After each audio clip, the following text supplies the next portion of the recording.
Hey everyone, it's Coeval here again. This time I've got a game featuring ProZ, and this is actually not 60 GRASSY, but 10 GRASSY. I decided to experiment with a different set. I have played 10 GRASSY before. I'm not a complete scrub, although I'm much worse at 10s than I am at 60s. It's just a whole different game, you know? And I decided to get a bunch of 10s games in, try to practice and improve, and this was one that was quite good, and yeah, we'll just get it started. I am running a portal book, so I want to get to the side. Common first turn is to flight protection shield. You can also gate to the side, and that indicates to me that he has a portal book, most likely, because what you do with portal books is you both just kind of chill on the side, build your protection shields, treat each other, aura each other, flash to get space. Space is a huge asset when you're looking at 10G.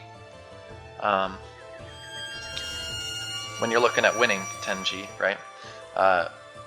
Not in general, but when it comes to portal books. If you're going to be on the side, you want to make sure that you have enough space to portal, space to avoid auras, space to wiggle your way out of trees, you know, whatever you need. So we're just exchanging trees on summon. When I get a portal out, he trees it. Another option would be to aura it as well. Tree is best. This is my first questionable move. Any good 10G'er would not do this. It's probably best to just come absorb the aura damage and flash, get more space.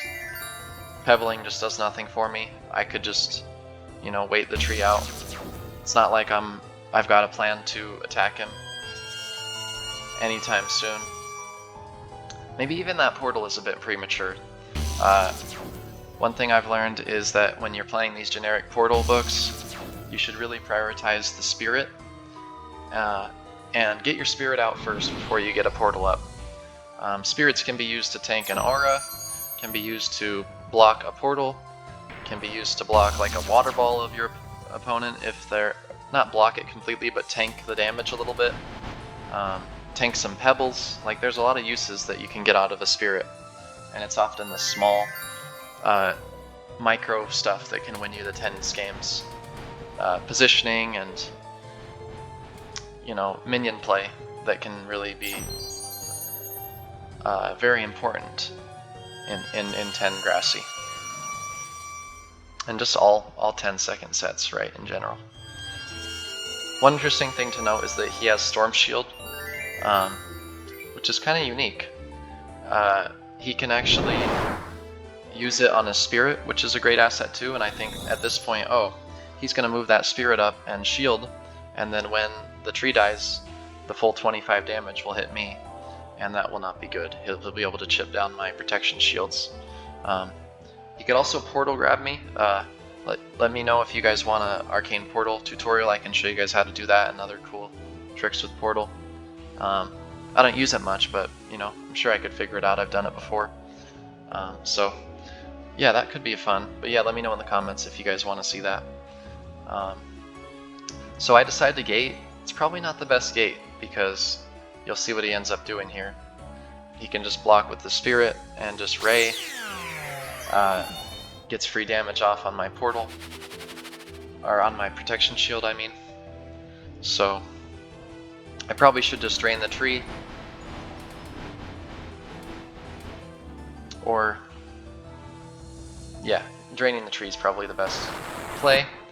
10 GRASSY's very much about chip damage and just kind of stalling, kind of outlasting your opponent.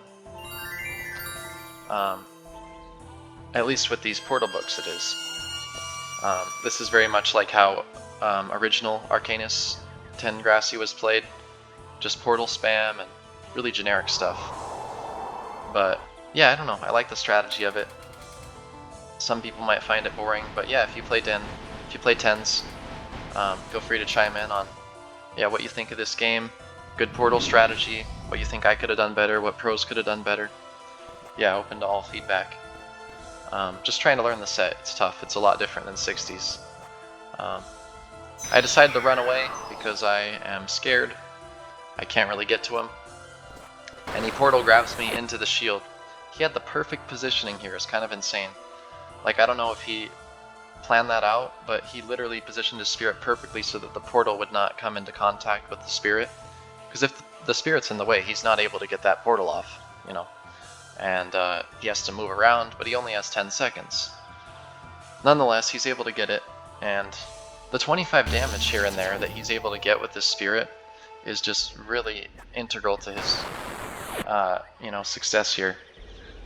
Like, he's able to get 25 damage. It may not seem like a lot, but as much as like Swarm and 60G is really important asset, something like Storm Shield can actually be used pretty expertly to get great chip damage on your opponent. So it's at this point that I thought, oh shoot, he can just Mega Boulder me. And he in fact does. It gets caught on a pixel, but it's still a fantastic Mega Boulder. It does almost 100, you know, maybe 80-ish. And again, I just have to stall.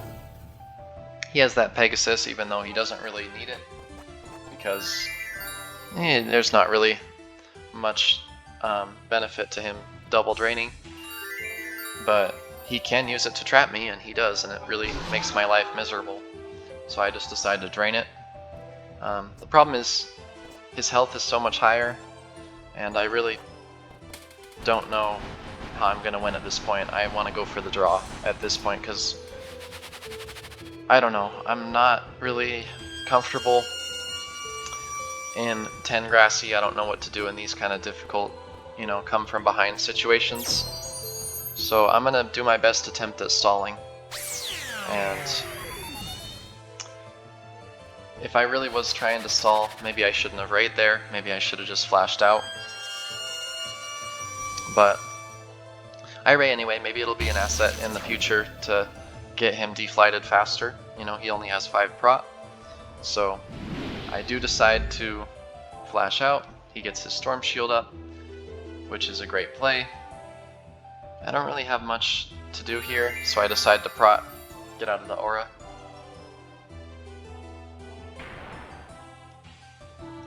He hits me with the shield and just goes back in his portal. At that point I'm like, oh, he doesn't have clock, right? And I suspected it before because he has Storm Shield, Shock Bomb, Pegasus.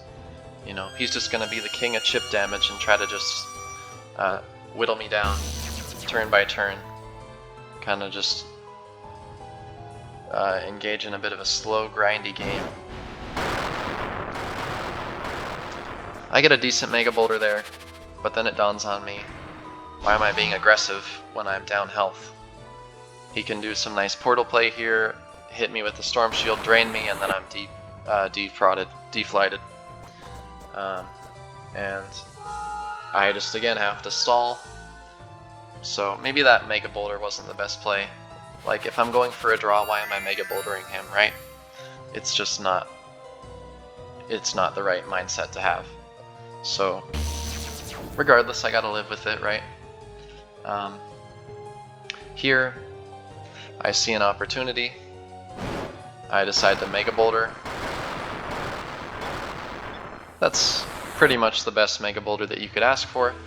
Now I'm looking okay. Not great, but okay. I can flash out of this. Problem is he gets a great angle on his next mud, and I decided to just flash out again. I don't think he can really do much to me here. In fact, he's able to fly over, and he gets that Mega off, but like much like Mega on towers, which I went over in a previous video, it'll hit like twice and then it'll bounce way far. Mega on flighted targets, if it hits the target, the character, it'll hit the character twice and then kind of bounce way far. So yeah, that makes this Mega still okay, but not as good as it could have been. So I think here, oh, I'm really winning, and then I mouse slip a drain. Jesus. And so at this point I'm like, okay, why do I play 10 Grassy? Why did I move from 60s to 10s? God help me. I want to Alt F4 at this point, because I literally could have won the game right there just with the drain. Or maybe not won the game, but just been in not a crappy position and have momentum on my side, right? He's probably out of muds at this point, you know. He would have been on the ropes, so to speak. Instead, I screw that up, miss the drain, and now I'm back at square one. I've got to stall again, but I say, screw stalling, I'm just going to go over there and clock him. Maybe because at this point I thought I was pretty much lost, and against someone who's playing consistent 10 Grassy and has played it for like all of OG and just knows the ins and outs of the strategy, I'm not winning that. So I kind of was defeated at that point. Even if the cogs don't hit me and I go to 50 health, I stay at 70 health, he still has shock bomb, right? So I just had a death wish, I guess. Was kind of frustrated with that mouse slip. But, you know, besides that aspect of the game, I felt like I played quite well and was able to maneuver around with the portals. But I don't know, the biggest critique I would say is that I was talking with some TenS players and they really say, like, prioritize spirit, you know, get that spirit out early. And like I said earlier, like if you didn't know that spirit and flight were the level 1 and level 2 spells, you would think that I wouldn't have it in my book because I didn't use it like ever. So I really need to prioritize that over other plays, like, you know, maybe wait to aura the opponent, get a spirit out, wait to protection shield, get a spirit out, you know, wait to flash open more space, get a spirit out. Just get it out. I mean, it's in the spell book for a reason. You want to use it, and it's really integral to portal play and being successful at beating your opponent with a portal book. So anyway, hope you guys enjoyed a little bit of a different type of content here with a 10 Grassy game. You guys haven't seen me play 10 Grassy really. A lot of you probably don't know that I do play it, but yeah, I'm just not as good at it, and it's a bit more of a grind to kind of improve and get better at than 60s for me. But yeah, I had fun playing ProZ, and hope you guys enjoyed. I'll see you guys in the next video. Peace out.